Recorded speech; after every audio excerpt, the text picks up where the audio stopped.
Flash Juris qui est proposé par Subbaro et qui vous permet de travailler autour des questions d'actualité afin de préparer le grand oral de liberté et droits fondamentaux. Aujourd'hui, j'ai choisi de traiter pour vous la décision Cronbach contre France. Enfin, l'une des décisions Cronbach contre France.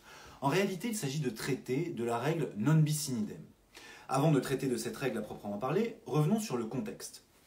Le docteur Dieter Cronbach a été accusé d'avoir assassiné, ou du moins provoqué le décès de la jeune Kalinka. Il s'agissait d'un remariage dans la famille Bamberski. Le père de Kalinka vivait en France. Kalinka, de nationalité française, était en Allemagne. Et à ce titre-là, elle souffrait d'une maladie, une insuffisance rénale, qui nécessitait tous les soirs une piqûre. Le docteur Cronbach, le nouveau compagnon de la mère, qui vivait en Allemagne, donc en l'occurrence à Munich, lui administrait tous les soirs son médicament. Un matin, Kalinka ne se réveille pas et elle est décédée. Le père de Kalinka est persuadé que c'est le docteur Cronbach qui a occasionné la mort de la petite Kalinka. Bon, il l'accuse. Toutefois, à Munich, les poursuites se soldent par un classement sans suite confirmé à 4 reprises et qui sera confirmé en plus par un tribunal fédéral allemand.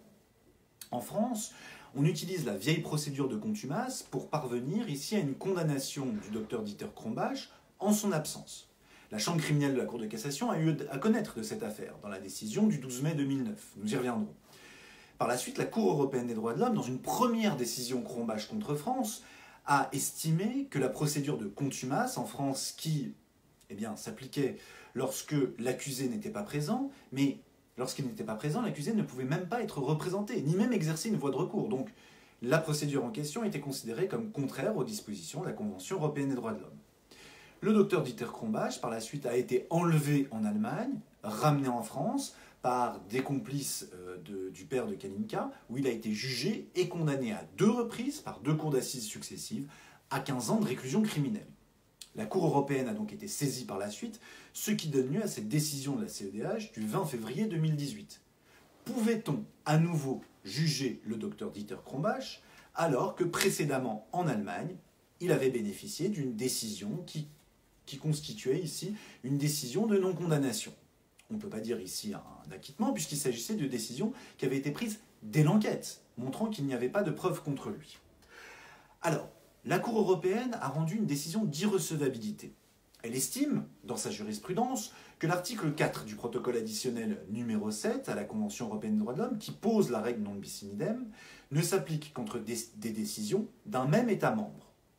Effectivement, dans sa position initiale, la Chambre criminelle n'en avait pas dit moins. Elle estimait effectivement que cette règle non bis in idem ne s'appliquait qu'entre des décisions d'un même État membre.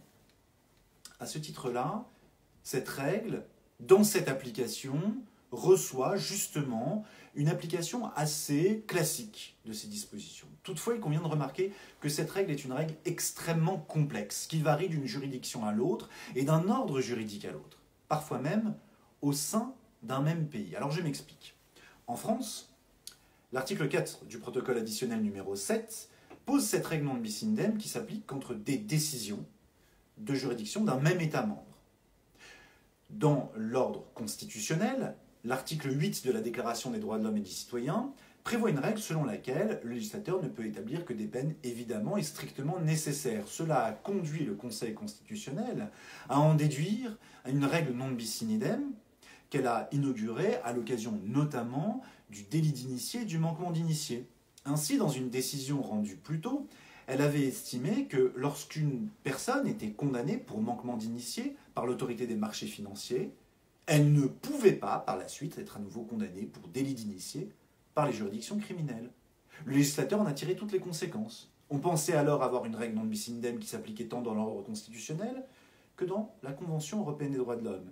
C'était sans compter sur une décision qui a suivi du Conseil constitutionnel à nouveau en matière de fraude fiscale. Là, à nouveau, le Conseil constitutionnel se fonde sur cet article 8 de la DDHC pour estimer que, en cas de poursuite, il ne s'agit pas de dire qu'on ne peut pas poursuivre à nouveau pénal après une condamnation fiscale, mais que le juge pénal doit impérativement tenir compte de la sanction déjà prononcée, compte tenu de la gravité des faits. Une jurisprudence sous ton nuance. Mais la définition, selon le Conseil constitutionnel, la définition selon la Cour européenne des droits de l'homme varie. Et que dire du droit de l'Union européenne? Pourquoi le droit de l'Union européenne? Pour une raison simple. Une raison sur laquelle s'était penchée justement la Chambre criminelle dans ce même arrêt du 12 mai 2009. C'est que la règle non bis in idem est également prévue par l'article 54 de la Convention d'application des accords de Schengen. Et là, il s'agit de considérer que cette règle qui interdit de poursuivre et de juger un individu 2 fois s'applique entre les différents États liés par les accords de Schengen. Or, la France et l'Allemagne sont liés par les accords de Schengen. Pour s'en sortir, la Chambre criminelle de la Cour de cassation avait usé de subterfuges de ce point de vue-là, en estimant qu'il n'y avait pas une véritable décision sur le fond en la matière des juridictions allemandes, à la différence des juridictions françaises. Assez étrange, surtout compte tenu du fait que d'autres juridictions, notamment dans cette même affaire, figurez-vous que la Cour d'appel d'Innsbruck s'était déjà prononcée, estimaient exactement le contraire. La règle non bis in idem est donc un standard juridique dont le contenu et la définition va varier selon l'ordre juridique concerné, droit constitutionnel, droit de la Convention européenne des droits de l'homme, ou encore le droit de l'Union européenne. Je vous remercie d'avoir suivi ce numéro, vous en aurez d'autres très prochainement, et je vous dis à très bientôt. Merci, au revoir.